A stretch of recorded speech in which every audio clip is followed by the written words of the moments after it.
Hello दोस्तों, नमस्ते, प्रणाम। मैं किरण राजपूत आप सभी का स्वागत करती हूँ अपने चैनल में। तो आज मैं एक सोहर खिलौना गीत लेके आई हूँ और बहुत मज़ेदार है गीत। आप लोग सुनेंगे तो हंसते हंसते पेट दुख जाएगा आप लोग का।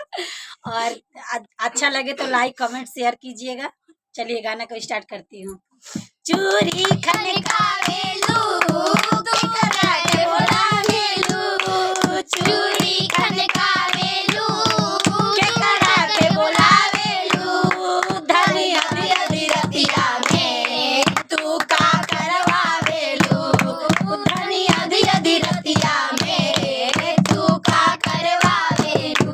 चूड़ी खनकाईला सासू के बोलाईला, चूड़ी खनकाईला सासू के बोलाईला, राजा अधी अधी रतिया में देवता मनवाईला, राजा अधी अधी रतिया में देवता मनवाईला।